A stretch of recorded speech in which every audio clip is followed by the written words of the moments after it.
Ela tinha apenas 18 anos quando foi em uma viagem da escola para comemorar o ano da formatura, finalização do ensino médio. Ela tinha se formado com honras, tinha acabado de ganhar uma bolsa de medicina, até que no último dia da viagem ela decide sair com um rapaz e nunca mais voltou. Hello, maravilhosos! Sejam bem-vindos a mais um vídeo aqui no canal. Se você gosta de vídeos sobre mistérios, teorias e casos reais, você vê o canal certo, então já se inscreve aí embaixo e ativa o sininho para não perder os próximos vídeos.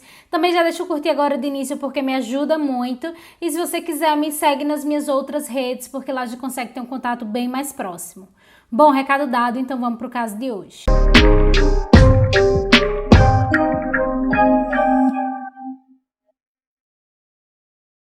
Natalie Ann Holloway nasceu em 21 de outubro de 1986 e ela era filha de David Holloway e Betty Holloway, e aos 7 anos os seus pais se separaram, então a Natalie e seu irmão mais novo acabaram sendo criados apenas pela mãe. No ano de 2000, a mãe da Natalie ela acabou se casando novamente, então a Natalie, o irmão e a mãe acabaram se mudando para uma outra cidade chamada Mountain Brook, que ficava lá no Alabama, nos Estados Unidos, e lá basicamente eles começaram a crescer e ter aquela rotina normal como qualquer família. Então assim que eles chegaram nessa cidade nova, tanto a Natalie quanto o irmão dela, eles foram matriculados na escola ali da região que se chamava Mountain Brook High School.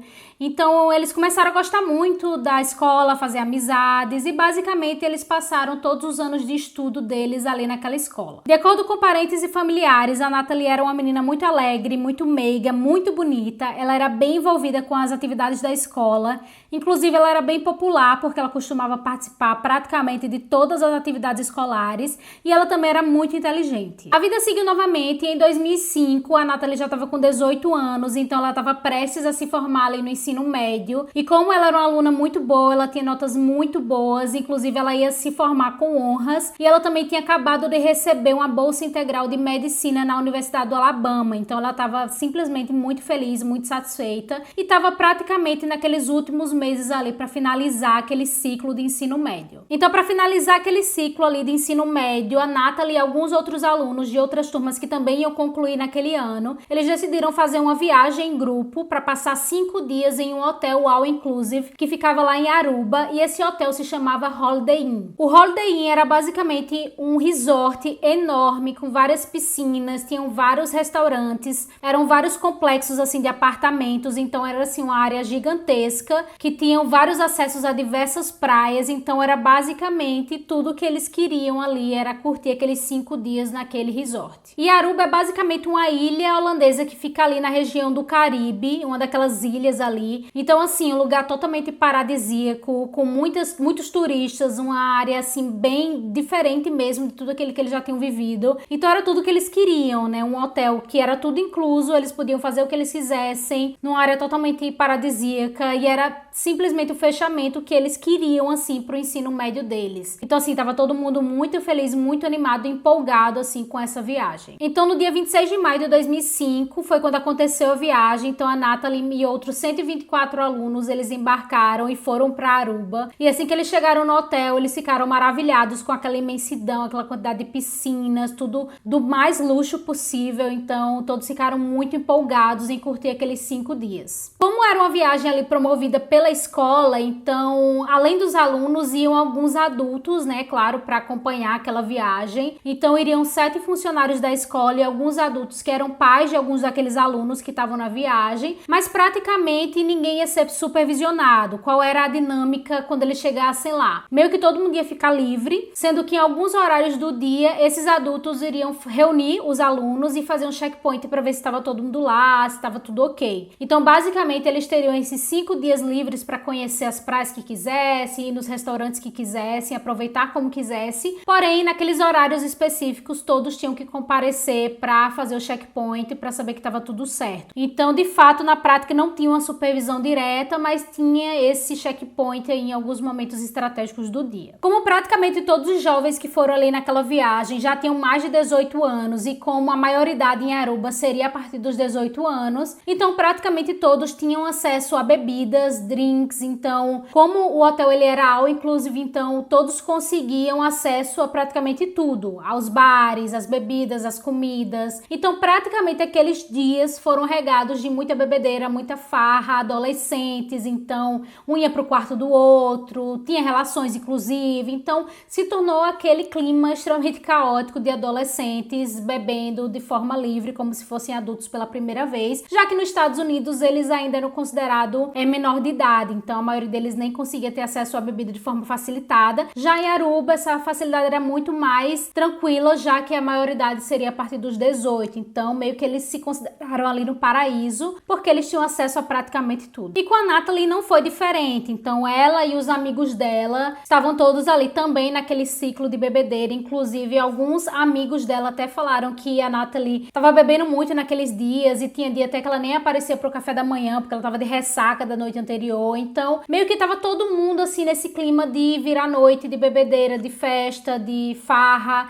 Então assim, era esse o clima ali naqueles 5 dias. Durante essa viagem, a Natalie e seus amigos conheceram um outro grupo de garotos chamado Johan van der Sloot, de 17 anos, que era um estudante holandês que morava em Aruba, e os dois irmãos Depek Kalpoy, de 21 anos, e Satish Kalpoy, de 18 anos, que acabaram se juntando com o grupo da Natalie, curtindo aqueles dias naquele hotel. Então a Natalie e os amigos dela acabaram conhecendo esse grupo de jovens, e como eles estavam ali compartilhando vários bares, restaurantes, então eles acabaram incluindo esses 3 meninos ali nos passeios deles, na diversão deles, e eles acabaram ficando conhecidos ali. Então meio que quando eles iam sair, já se encontravam lá no rolê e meio que ficava todo mundo junto. Então eles meio que estavam fazendo amizades ali. Até que na noite de 29 de maio de 2005 já era a última noite ali que eles iriam curtir aquela viagem, porque na manhã seguinte eles já iriam embarcar de volta para os Estados Unidos. Então tanto a Natalie quanto os amigos dela decidiram conhecer um bar super famoso ali na região, já que era a última noite que eles iam passar por lá. E esse bar se chamava Carlos and Charles e era um bar meio tipo boate. E quando eles chegaram lá, eles encontraram mais uma vez aquele trio de amigos que eles tinham encontrado nas noites anteriores. Então eles decidiram ficar ali curtindo as últimas horas naquele local. Naquela noite, a Natalie e o Johan, eles estavam meio que se paquerando ali, se curtindo um com o outro. E aí, mais ou menos por volta de 1h30 da manhã da segunda-feira, o bar acabou fechando e os amigos da Natalie decidiram ir embora, já que no dia seguinte eles já iriam viajar e eles não queriam perder o horário. Então eles comunicaram pra ela: Natalie, a gente tá indo embora, você vai com a gente. E ela acabou decidindo ficar um pouco mais com o Johan. E a última imagem que os amigos da Natalie têm é que ela entrou no carro junto com o Johan e os 2 amigos do Johan, porque eles iriam passear mais um pouco e depois eles iriam deixar a Natalie lá no hotel. Então os amigos e as amigas da Natalie acabaram voltando e a Natalie acabou saindo com esses rapazes. De acordo com o relato das amigas da Natalie, elas disseram que ela entrou em um Honda prata de um dos amigos do Johan e que ela parecia muito feliz, e para elas a amiga iria dar um passeio e depois voltaria pro hotel com o rapaz. No carro estavam o Deepak, que era o dono do carro, e o seu irmão Satish, e de carona estavam o Johan e a Natalie no banco de trás. O que pra mim é super bizarro, porque você imagina, você tá num país estranho, que com pessoas que você acabou de conhecer, a sua amiga diz que vai sair no meio da madrugada com um carro, com 3 homens, e eu, como sendo amiga, eu jamais permitiria que aquilo acontecesse, porque tipo assim, eu acho que faltou um bom senso aí das amizades da Natalie, não sei, não posso julgar também porque, enfim, eram jovens, estavam todos se divertindo ali, acho que eles não tiveram a malícia de que algo poderia acontecer, mas esse relato aí das amigas dela, eu achei que foi super bizarro. Com certeza eu iria tentar impedir a minha amiga entrar no carro com 3 caras que ela mal conhece, conheceu há poucos dias, pra sair sei lá pra onde, em um país que elas nem conheciam direito. Então assim,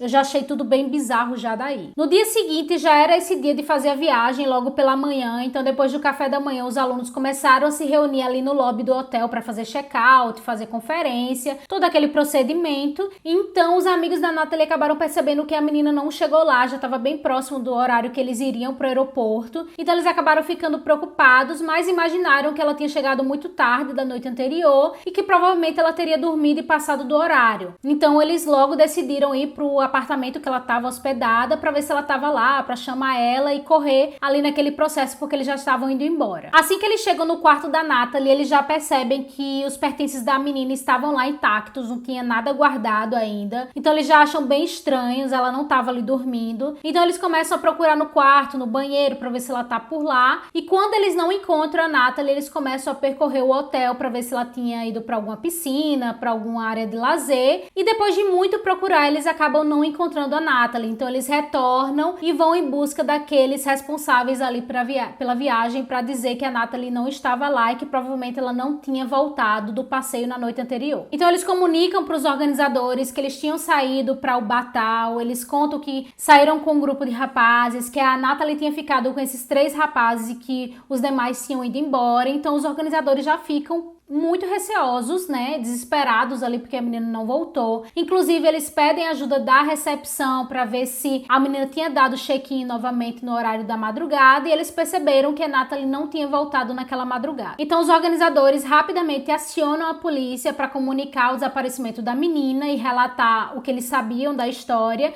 e eles também comunicam para os pais da Natalie, que ficam em desespero e pegam um avião de forma imediata lá para Aruba para tentar entender o que é que estava acontecendo ali naquela viagem. Inicialmente, as autoridades locais não deram muito cabimento para aquela história. Eles disseram que era super comum eles receberem acionamentos sobre pessoa desaparecida e depois a pessoa aparecia. Geralmente eram turistas que tinham, sei lá, conhecido alguém lá na ilha e tinha saído e depois voltado. Enfim, sempre aquela desculpinha de que, tipo, ela vai voltar depois. Então, praticamente, eles não deram nenhum cabimento nem para os pais, nem para os colaboradores ali da escola que estavam tentando ajudar também. Então, praticamente, eles fizeram muito descaso ali de toda aquela situação, achando que seria uma situação típica de turista que se perdeu e que depois voltaria. Vendo que a polícia estava fazendo pouco caso da situação, os pais da Natalie decidiram realizar buscas por conta própria. Então eles foram até o hotel, conversaram com funcionários e acabaram descobrindo que a Natalie teria conhecido um homem chamado Johan e que ele tinha sido a última pessoa vista com a Natalie. Inclusive tem até algumas fontes que dizem que os pais da Natalie até conseguiram algumas gravações de câmeras de vigilância ali do hotel que mostram a Natalie andando com o Johan naqueles dias e principalmente algumas horas antes dela desaparecer. Então, depois de 48 horas desaparecida, a polícia começou a ser bastante pressionada, principalmente pelos pais da Natalie, para que eles tomassem alguma ação. Então, como eles viram que a menina realmente não apareceu, eles decidiram abrir o caso e começar um processo de investigação. Como o Johan teria sido a última pessoa vista com a Natalie, a polícia começou a encará-lo como o primeiro suspeito do caso. Então, eles foram até o apartamento do Johan e quando eles chegaram lá, eles começaram a fazer alguns questionamentos, perguntando se ele conhecia a Natalie, o que ele tinha feito naqueles dias anteriores, se ele tinha saído com a Natalie, o que é que ele tinha feito com a menina depois que eles saíram, né? Depois que eles saíram no carro, né? Porque os amigos da Natalie acabaram relatando que ele tinha saído no carro junto com a Natalie, com os outros 2 amigos. Então a polícia começou a questionar o que é que eles tinham feito naquela noite. Então nesse momento o Johan ele começa a dizer que sim, que conhecia a Natalie, mas que não conhecia tão bem, que meio que tinha conhecido melhor ela naquela noite, que eles tinham saído sim. E naquele momento o Deepak ele acaba aparecendo no apartamento, tava ele e o irmão lá naquele momento que a polícia chegou, e ele meio que interrompe ali o Johan dizendo que eles tinham saído todos juntos, mas eles tinham saído porque a Natalie disse que queria ver tubarões a cerca de 1h30 da manhã. Então eles tinham saído para levar a menina na praia, porque já que ela iria embora, então eles iam fazer esse favor de deixar ela lá na praia para ver os tubarões. E isso foi numa situação bem estranha, porque meio que o Deepak ele falava uma coisa e pedia pro Johan concordar e pedia pro irmão dele concordar, meio que tipo assim, eles estavam tentando criar uma história ali que todo mundo concordasse. Então a polícia achou bem estranho esse relato inicial dos 3 que estavam ali no apartamento. Então, de acordo com aquela história que eles montaram ali, eles teriam sim saído lá do bar que eles estavam inicialmente junto com a Natalie, ali por volta de 1h30 da manhã. Então eles foram pra praia para ver os tubarões, porque a Natalie queria ver aqueles tubarões. Mas cerca de 2 horas da manhã, mais ou menos meia hora depois, eles voltaram pro hotel e deixaram a Natalie lá na frente do hotel. E eles comentam que a Natalie estava muito bêbada, muito alterada. E quando eles deixaram a menina ali no hotel, eles perceberam um rapaz vestido de blusa preta, se aproximando da Natalie e puxando assunto com ela. Eles disseram que não conheciam esse rapaz, mas que ele parecia ser um tipo de segurança. Sendo que como estava muito tarde, tarde, eles simplesmente disseram que deixaram a menina lá conversando com esse tal rapaz e foram embora, e eles não sabem o que aconteceu depois. Então, como a polícia só tinha aquela história para começar as investigações, eles já anunciaram que a menina estava desaparecida. Então, naquele momento, várias pessoas se comoveram com a história dela, porque ela era uma turista, estava ali a passeio, ia se formar, enfim, toda aquela comoção. Então, várias pessoas começaram a se voluntariar para ajudar nas buscas. Durante os primeiros dias de busca, o governo de Aruba, inclusive, deu folga aos funcionários públicos para que eles pudessem participar das buscas em terra, enquanto 50 fuzileiros navais holandeses conduziram a extensa busca na costa para ver se eles encontravam alguma coisa. Como ali se tratava de uma ilha, então era um escopo delimitado que eles tinham, né, de busca. Então eles acreditavam que quanto mais pessoas ajudassem na busca, mais rapidamente eles iam encontrar a Natalie. Então por isso houve essa comoção, e quanto mais pessoas ajudassem, seria melhor ali naquele processo para tentar encontrar a menina ainda com vida. Além dessa ajuda comunitária, os pais da Natalie, como eles tinham uma boa condição financeira, eles colocaram a recompensa de $175 mil para quem ajudasse a encontrar a filha deles ainda com segurança. No dia 5 de junho, 2 seguranças dos hotéis vizinhos são presos, acusados de sequestrar e tirar a vida da Natalie, porém eles rapidamente foram soltos, já que eles tinham um bom álibi sobre aquele dia do desaparecimento da menina. Já no dia 9 de junho, o Johan e os irmãos Kalpoe foram também presos, e eles foram presos sobre a suspeita do sequestro e assassinato da Natalie, já que eles haviam sido os últimos a estarem com a garota, e aquela história que eles tinham deixado ela no hotel não poderia ser confirmada. Os 3 acabaram sendo presos porque, de acordo com a lei ali de Aruba, algum suspeito ele poderia ser preso, ele poderia ser detido mesmo sem acusação, se o juiz achasse que sim, se a polícia tivesse bons motivos para prender aquele suspeito. Então eles utilizaram dessa lei ali de Aruba para prender os 3, já que eles eram as 3 pessoas que foram vistas por último com a Natalie. Então praticamente eles foram os últimos que viram a menina possivelmente com vida. Naquele momento a mídia já estava fazendo um alvoroço em cima desse caso, eles queriam respostas e a polícia queria achar o autor do crime. Então meio que se tornou uma confusão ali aquele processo de investigação. Primeiro porque a polícia tinha prendido 2 pessoas e meio que essas pessoas não tinham nada a ver com o caso, que seriam aqueles 2 seguranças. Depois eles prenderam mais 3 pessoas, que seriam esses 3 meninos que ficaram com a Natalie nos últimos momentos dela, em que ela desapareceu. Então meio que a mídia queria que a polícia resolvesse rápido o caso, e acabou que tornou a confusão ali no processo de investigação, porque uma hora a polícia dizia que a Natalie estava viva, uma hora a polícia dizia que a Natalie não estava mais viva, que eles tinham evidência que tinha achado um corpo, depois eles voltavam atrás dizendo que o corpo não era da Natalie, depois eles voltavam e acusavam os 3 lá que foram os últimos vistos com a Natalie. Então assim, a polícia nem sabia o que estava acontecendo, não tinha pistas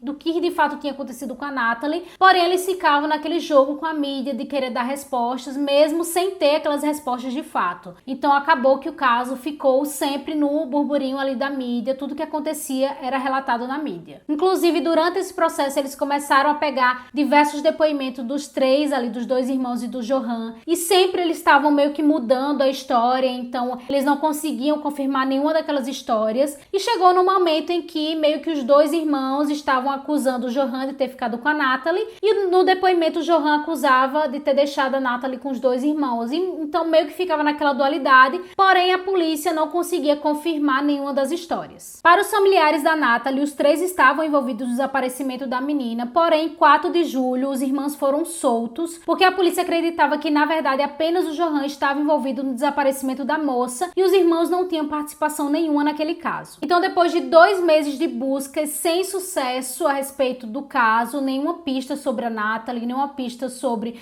o que aconteceu com a menina, a família da Natalie acaba oferecendo uma nova recompensa de $1 milhão para quem desse alguma notícia, alguma pista que levasse a encontrar a menina ou o corpo dela. Então, meio que era um valor muito alto, abriu os olhos de várias pessoas, e várias pessoas começaram a entrar em contato com a polícia para relatar que viram uma menina naquele dia na praia, ou contar várias histórias ali na tentativa de receber a recompensa. Porém, nenhuma dessas histórias acabou de fato a levar em algo que realmente fosse encontrar a Natalie. Eles perderam muito tempo da investigação tentando seguir essas histórias, e no final das contas acabaram não encontrando nada a respeito. Depois de meses sem pistas do desaparecimento da filha, a mãe da Natalie, a Betty Holloway, ela resolve voltar para os Estados Unidos e manter a sua campanha de buscas, indo ao máximo de entrevistas possíveis na televisão para tentar manter manter o nome da filha na mídia com a esperança de manter o caso em aberto. E como a polícia não tinha provas para incriminar o Johan sobre aquele caso e já tinha passado o prazo que ele poderia ficar em custódia, então ele acabou sendo solto, e quando ele foi solto, ele viu que a mãe da Natalie estava participando de várias entrevistas e ele viu ali uma oportunidade de se exibir e ganhar dinheiro. Então ele começou a marcar diversas entrevistas para dizer o que aconteceu naquela noite, se defender de todas aquelas acusações, e ele começou a ficar bem ativo na mídia contando a versão dele da história. Em uma entrevista que ele deu para Fox News, ele disse que naquela noite, quando ele foi pra praia com a Natalie, a menina teria tentado ter relações sexuais com ele na praia, mas ele teria se negado. Então, depois dessa negativa, ele teria dito que iria pra casa, mas a Natalie teria insistido para ficar com ele na praia, e ele disse que não ia ficar porque teria aula logo cedo. Então, de acordo com a história dele, ele supostamente ligou para os irmãos às 3 da manhã para buscá-los, mas ele disse que a Natalie não quis ir embora e ela queria ficar sozinha na praia. Naquele dia, o Johan ele foi rapidamente questionado na entrevista sobre aquela primeira versão que ele deu de ter deixado a menina no hotel e que ela tinha sido vista com um rapaz de camisa preta, e ele meio que desmentiu ali durante a entrevista, disse que na verdade ele inventou aquela história porque ele ficou com vergonha de ter deixado uma menina sozinha na praia e que ele esperava muito que ela aparecesse, ele não sabia que ela ia desaparecer e ele estava bem arrependido ali de ter deixado ela na praia sozinha. Mas se aquela versão tinha sido realmente só porque ele tinha ficado com vergonha de assumir que tinha deixado a menina lá. Acontece que o Johan, na verdade, ele queria mesmo era ganhar um dinheiro com toda essa mídia que ele estava recebendo. Cada entrevista que ele dizia que ia dar, ele pedia uma quantia bem generosa, porque ele dizia que ia contar a verdade absoluta do que aconteceu naquele dia. E como a mídia já tinha feito meio que a caveira dele e a vida dele já estava arruinada mesmo, então ele pensou,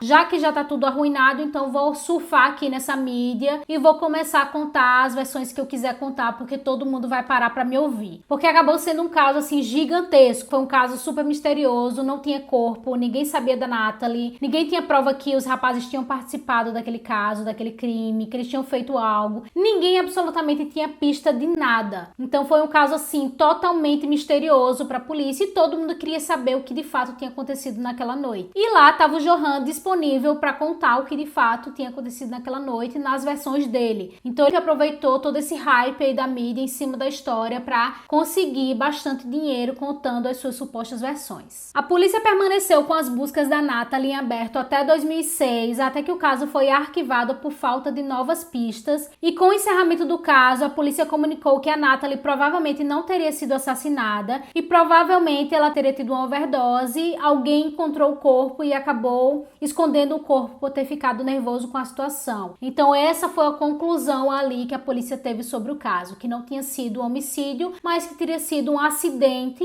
né, que ela teria tido por ter bebido muito e provavelmente houve uma ocultação ali de quem estava junto com ela por medo de receber a culpa por algo que não aconteceu. Então foi meio que assim que eles encerraram e motivaram o arquivamento do caso. Depois de prestar muitas entrevistas, ganhar bastante dinheiro com isso, com a mídia, o Johan em 2007 ele acaba publicando um livro contando a real história de tudo que aconteceu naquela noite, o que aconteceu com a Natalie. E basicamente nessa história ele diz que ele é inocente de tudo, que a mídia perseguiu ele, que não tinha provas nenhuma sobre ele ter participado de nada, e no final das contas ele era inocente. Então praticamente esse livro foi para dizer que ele era inocente de todas as acusações. Apesar da polícia ter desistido do caso, a família da Natalie, ninguém desistiu de procurar a menina. Então naquele ano eles decidiram contratar um investigador particular chamado Tim Miller, que ele vai para Aruba e começa a fazer uma investigação mais profunda sobre o que teria acontecido naquele dia. Ele acaba encontrando algumas evidências que não foram ressaltadas na investigação da polícia. Durante essas buscas, o Tim recebe uma dica de um policial que indica ao Tim a fazer buscas no mar e não na terra. Com essa dica, ele acaba descobrindo que no dia do desaparecimento da Natalie, uma caixa de pesca de peixes de um pescador da região tinha sido roubada naquele dia. Porém, esse ponto jamais foi contado pela polícia na época do caso, então o Tim achou bem estranho porque era um ponto bem relevante, já que supostamente a Natalie tinha sumido ali naquela região e geralmente essas caixas de pesca de peixes cabem uma pessoa dentro, então poderia muito bem ter sido utilizado para ocultar o corpo da menina e jogar no mar, e simplesmente a polícia não falou nada sobre isso. Então o Tim, como sendo um investigador particular, ele começou a investigar mais o que poderia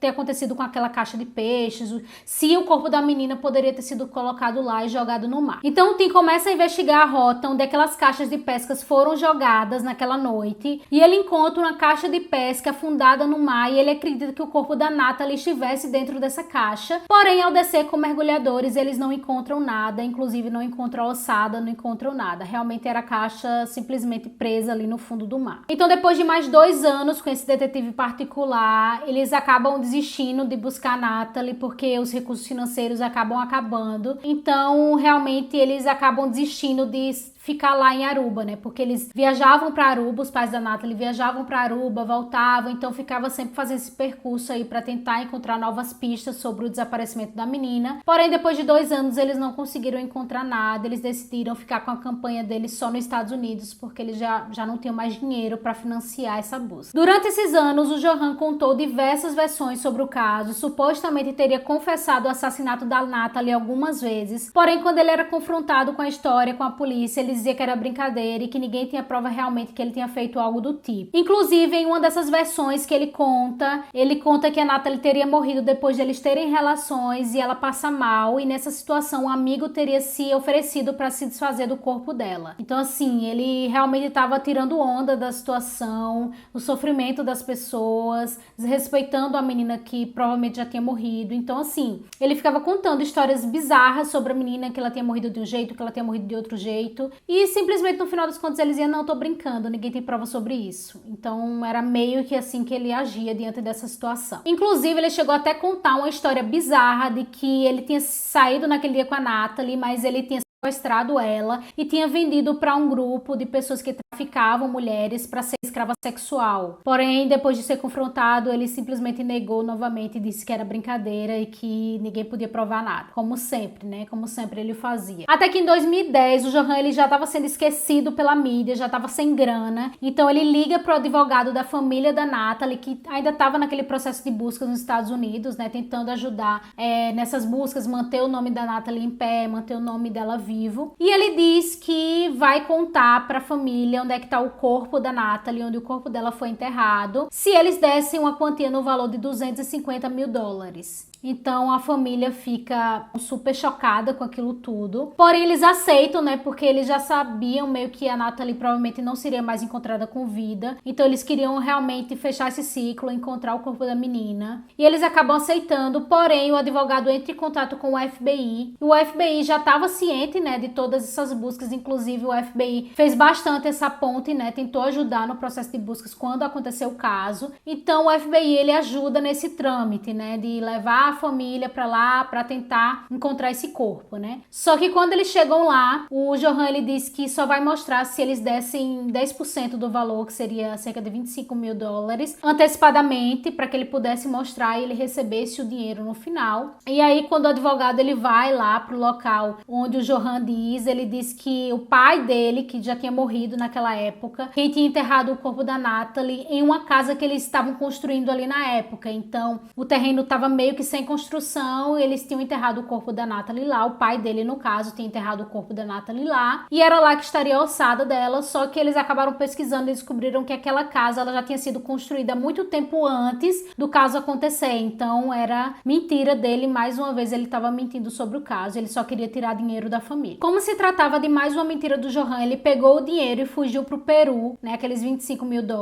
e como o FBI, eles estavam acompanhando, né, essa conversa deles, esse acordo entre a família e o Johan, eles constataram que tinha sido uma tentativa de extorsão, então a família acabou acusando o Johan formalmente nos Estados Unidos de extorsão e crime financeiro, e ele acabou sendo condenado nos Estados Unidos a pagar 20 anos por essa pena de extorsão. Porém, como o Johan ele estava no Peru, eles não conseguiam prender, né, o rapaz para executar a pena. Porém, lá no Peru, em 2010, ele acabou cometendo um outro crime. Em 30 de maio de 2010, o Johan conhece uma jovem de 21 anos chamada Stephanie Tatiana Flores Ramírez em um cassino da cidade, e eles vão para um hotel naquele dia. No dia seguinte, é possível ver uma gravação onde o Johan tá saindo do hotel sozinho, e 2 dias depois, em 2 de junho, quando a funcionária entra no quarto que tinha sido alugado no nome do Johan, ela encontra o corpo de Stephanie já sem vida. O Johan teria deixado o hotel sem devolver as chaves e teria deixado uma televisão ligada, o que acabou chamando a atenção dos funcionários, e quando eles entraram no quarto, eles encontraram o corpo da jovem. Inclusive, quando o legista chegou, eles acabaram encontrando também uma raquete no quarto, que supostamente foi a arma utilizada para tirar a vida da jovem. Como o pai da Stephanie, ele era um político bem famoso ali da região, o rosto do Johan foi rapidamente colocado na mídia, e como ele tinha participado desse caso da Natalie, que era muito famoso, então meio que todo mundo reconheceu ele de cara, porque foi um caso que rodou o mundo inteiro praticamente. Então no dia seguinte ele foi preso enquanto fugia para o Chile. Naquela mesma semana, em 7 de junho de 2010, ele confessa o assassinato da Stephanie, e em 11 de janeiro de 2012 ele acaba sendo condenado e sentenciado a 28 anos de prisão, além de uma indenização de $75 mil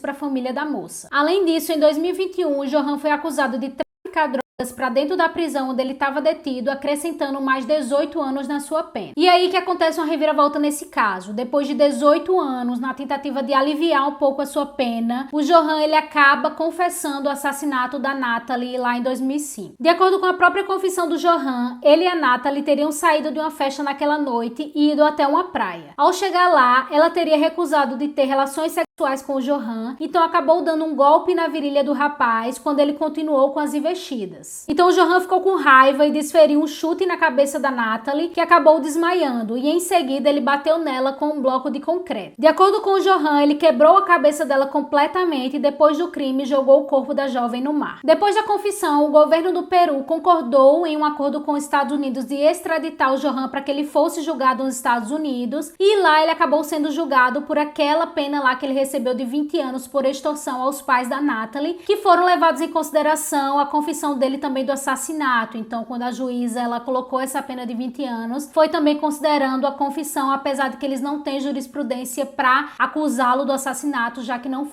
aconteceu nos Estados Unidos. Porém, ela considerou essa confissão aí quando calculou a pena do Johan. Essa condenação que o Johan recebeu nos Estados Unidos, ele vai pagar simultaneamente com a condenação que ele tem no Peru, né? Mas como no Peru a condenação máxima é de 35 anos e ele tinha aquela outra condenação pela questão das drogas, então acredita-se que ele vai ser livre a partir de 2045, porque ele já começou a pagar a pena desde 2010, então seria o prazo máximo para ele ser solto, e provavelmente ele não vai pagar nada nos Estados Unidos, porque teoricamente ele já teria pago a pena dele nesses próximos 20 anos.